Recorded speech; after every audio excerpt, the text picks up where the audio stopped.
Poultry Leadership Podcast. I'm your host, Brandon Molnix. And on today's episode, I am interviewing JD Graber.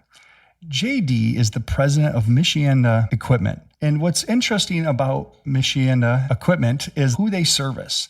They're in northern Indiana, and they service a ton of different growers.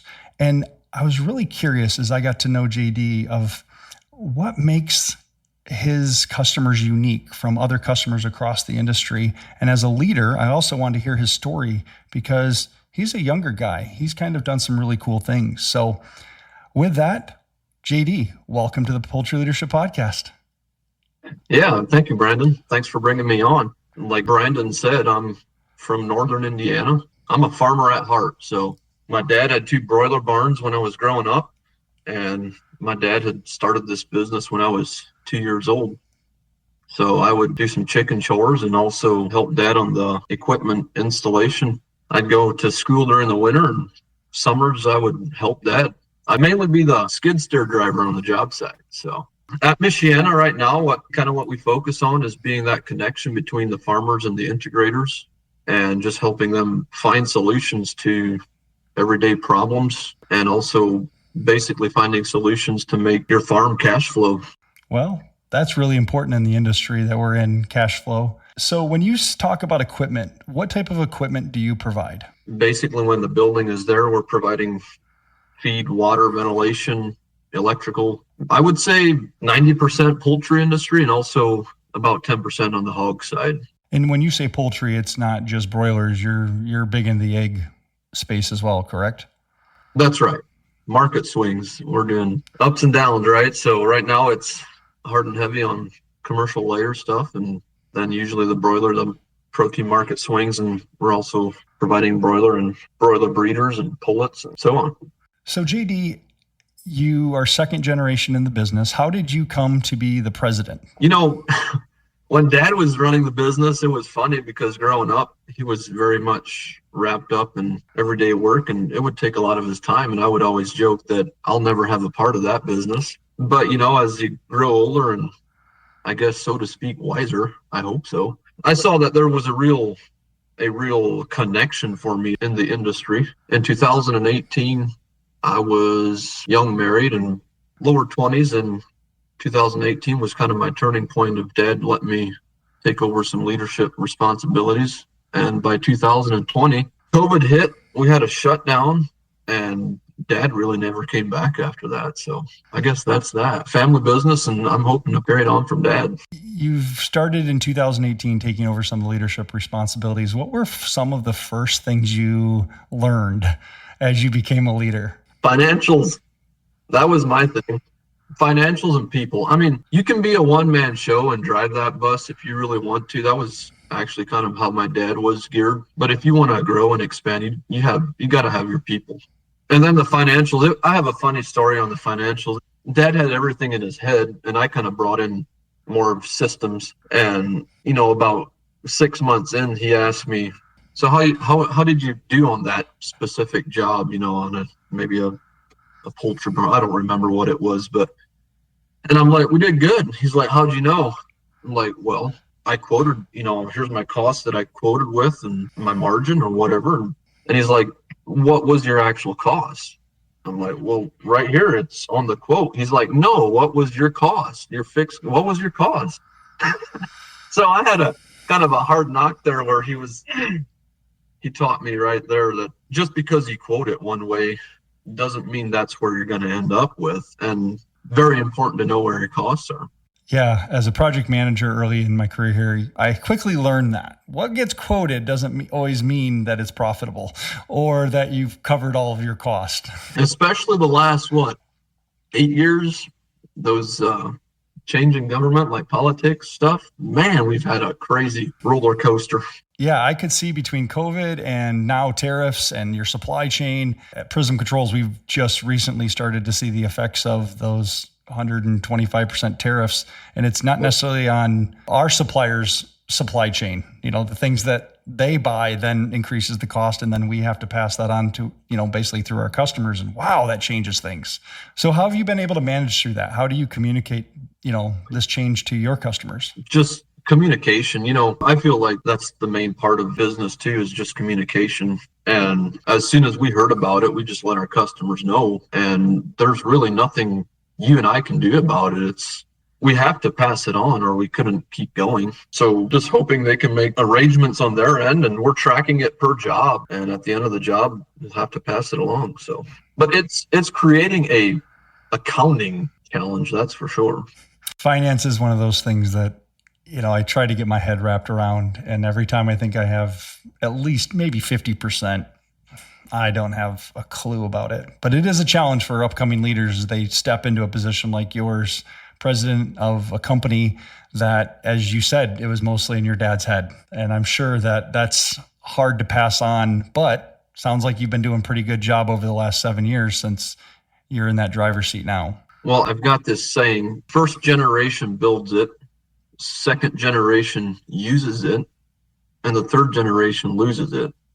So I am bound and determined not just to use it. I want to keep building it. Well, you're doing a pretty good job there. Sounds like you're in an interesting role, being the person or the company that stands between the integrator and the producer. So as a business that helps the integrator as well as your growers, how do you support your growers so that they can provide the product for the integrators? Okay, so one of the challenges is sometimes what the integrator wants or needs, or what they think they want or need, doesn't resonate with that grower. And so I try to be that person that finds a happy medium, so to speak. Other than that, it's pretty straightforward. Everyday problems, we provide the solution. Now, one thing about the northern Indiana area where a lot of your growers are is there's a unique community there, the Amish community. What are some of the differences you see between an Amish farm and a non-Amish farm? Yeah, so the biggest thing is family oriented. That's what the Amish are kind of built around. That plays a big role in when they're making a decision what they need or what they want on their farm. I'm talking, a poultry barn. I call it a poultry business because it's really what it is. You have to invest a lot of money. So it's very much based around that family. Most of these guys, I'd say 90% of them, the other 10% are also just running it as a business and having hired help. But that 90%, they want it for their family, something where they can go out and chore with their kids and their wife. So you got to keep that in mind when you're communicating that with them. So when it comes to like technology usage, there's a lot of stereotypes out there regarding different communities.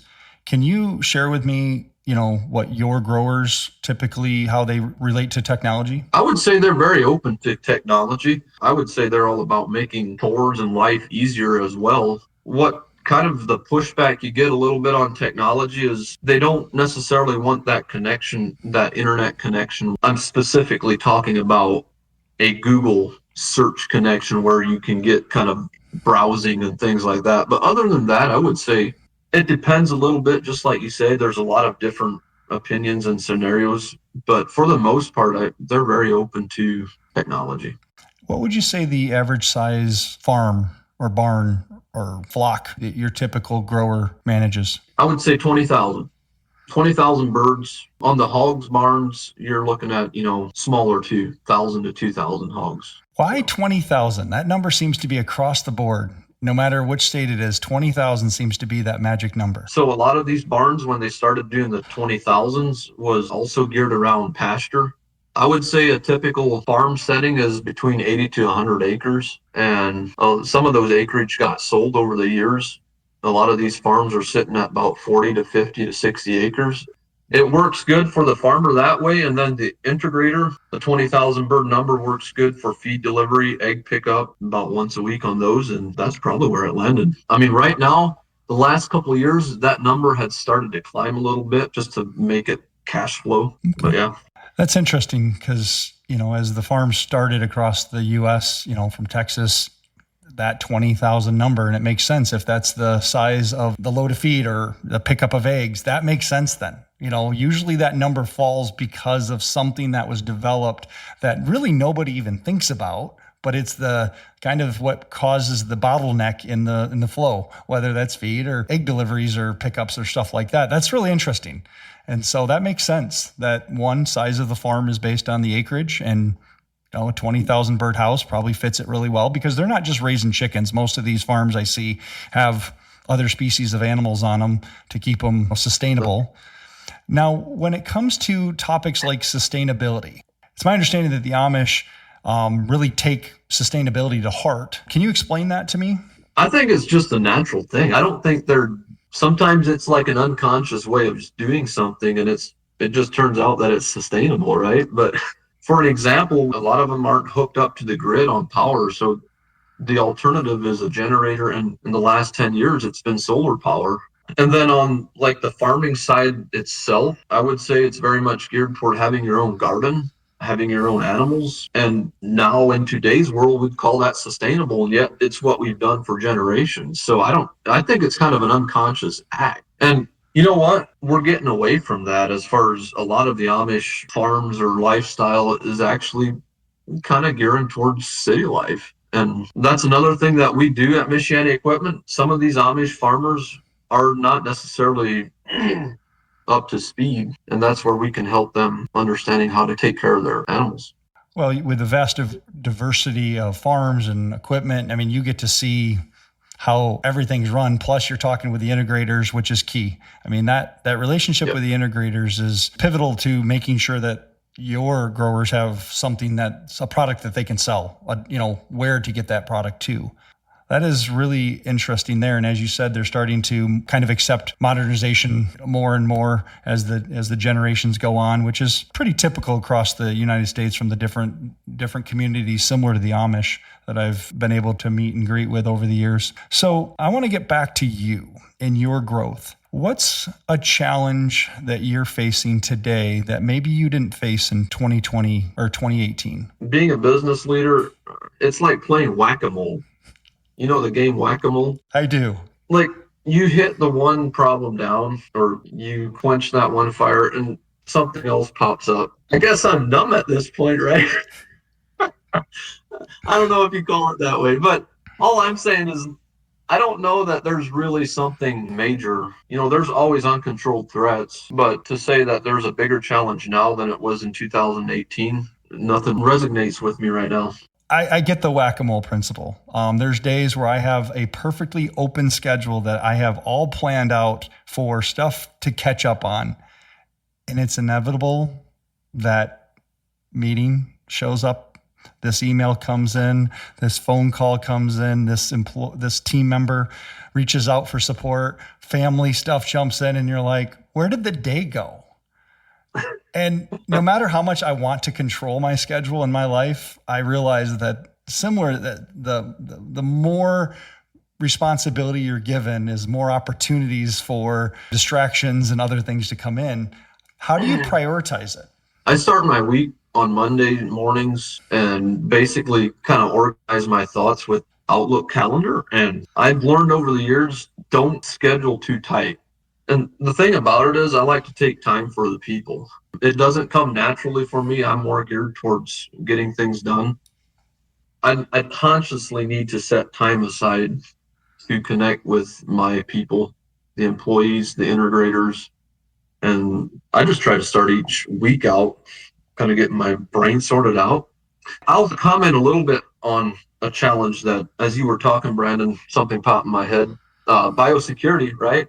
Avian influenza. That is certainly a bigger challenge now than it was back then. How does it affect you as a person in the middle between the integrator and the producer? How does it affect you? Well, we're going out to farm visits, right? That's what we do. I mean, there's a lot of phone support, but at the end of the day, we're doing a lot of farm visits. And over the years, we've just learned we communicate with the integrator before making a farm visit, because ultimately it's their birds, their asset, and it eliminates some of those farm visits, right? It eliminates a farm visit, it will eliminate a revenue stream. We have to be okay with that, and we are okay with that, because there's a bigger picture than just making a farm visit. So as you said that, I'm so intrigued because I started in 2019 here. COVID was coming on. Project management, my responsibility to get to projects. People were still at the heightened levels of biosecurity from avian influenza in 2015, and I had to adapt very, very quickly. How do I connect with this customer? And I have the advantage of most of my customers are used to doing Zoom meets, Google Meets, and here your customers may not always even have a phone on site or one phone for everybody to use only in case of work emergencies and things like that. Man, that coordination's got to be a much bigger challenge than it is for me to say, hey, let's just jump on Google Meet and talk about this. The one thing, though, is you need to understand is a lot of these, if you're working with an Amish guy, is he'll go to work in the morning and he'll be home by 1, 2 o'clock in the afternoon. So usually if you want to connect, you can catch it about that time. So you kind of get used to doing that. But I would also say that after the plans are kind of laid out on what's happening on the project, they kind of put their trust in us to make it happen. And there doesn't take a lot of, so to speak, connections.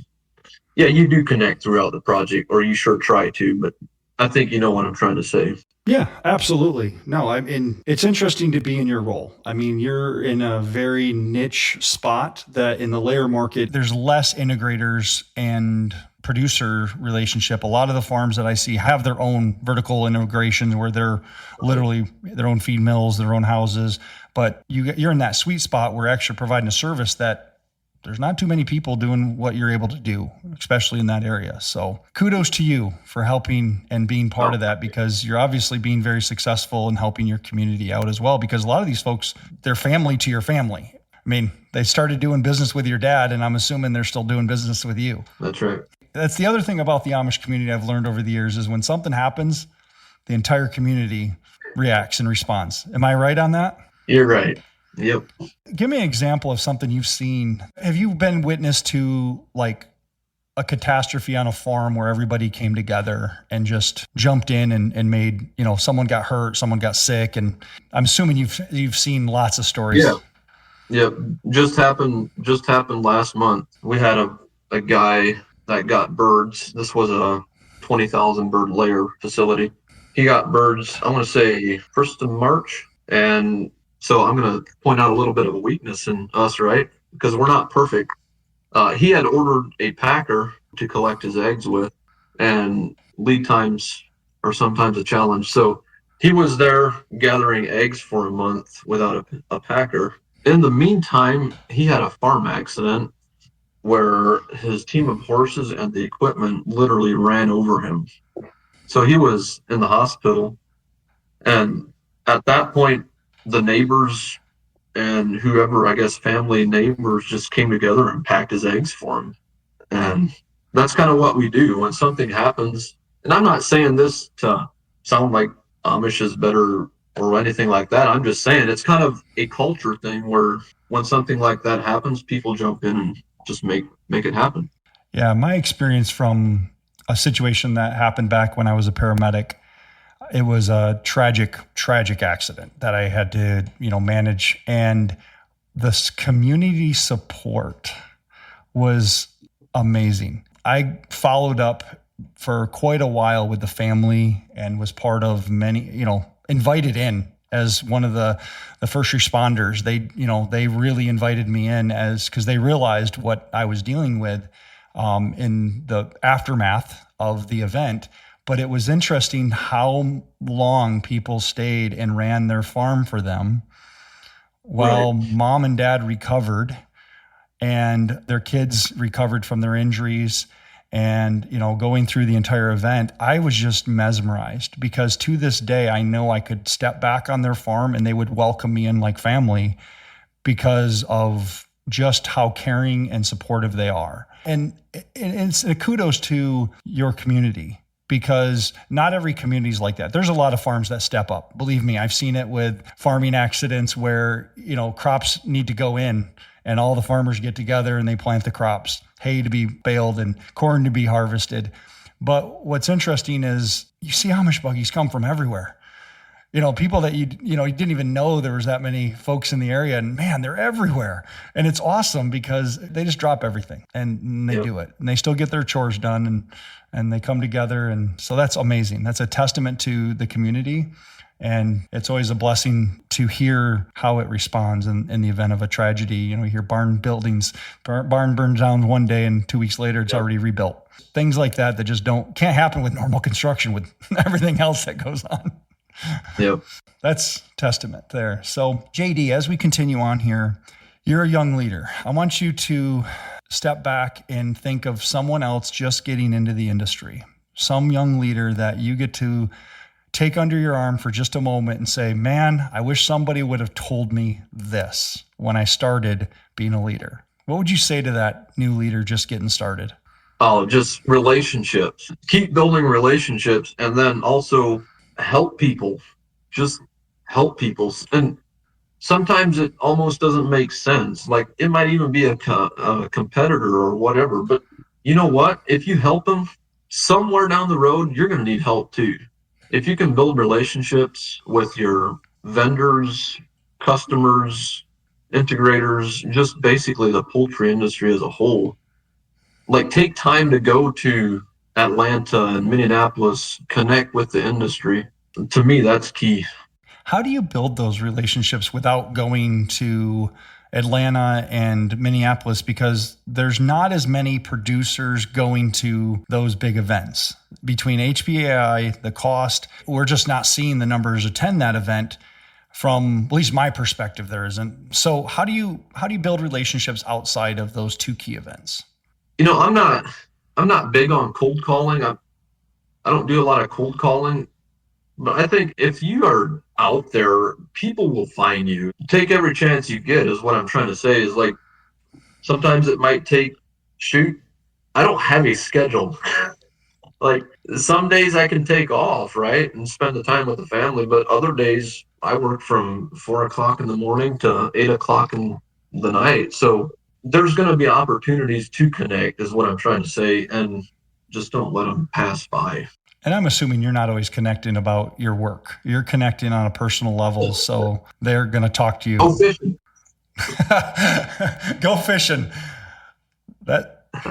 There's no better place. I think golf is close, but then you get distracted between holes on conversations. I think is really broken up. But fishing, you want to get a customer fishing, and then you have all of this time in a boat. And if the fish aren't biting, you've got a lot more time to talk than probably any other thing. Because hunting, you really can't talk much. So, Yep. All right. So as we kind of start to come to a close here, JD, is there any advice, anything that you would like to share and leave with the Poultry Leadership Podcast audience? I think we just need to keep learning together. Let's not be stuck in our ways. And I'm speaking to myself. Let's be adaptable to change, because that's what really, I'm sure it's in every industry, but also especially in the poultry industry. Like, we think we've got it figured out, but man, if we work together, we can keep getting better. Well, thank you, JD. I really appreciate your willingness to be on the podcast. I know I was stretching your limits a little bit by asking you to be a guest, but I just thought, and I saw you as a leader, a young leader coming up in an industry that needs more leaders like you, that are adaptable, that change with the times, that know how good business, needs to work, especially as a second generation farm business as well. And then as a family man, and how to adapt and do all that. So I just want to thank you for being on the show. Yeah, I thank you too, Brandon. This definitely stretched me a little bit, but it was interesting. Poultry Leadership Podcast listeners, I want you to please do me a favor.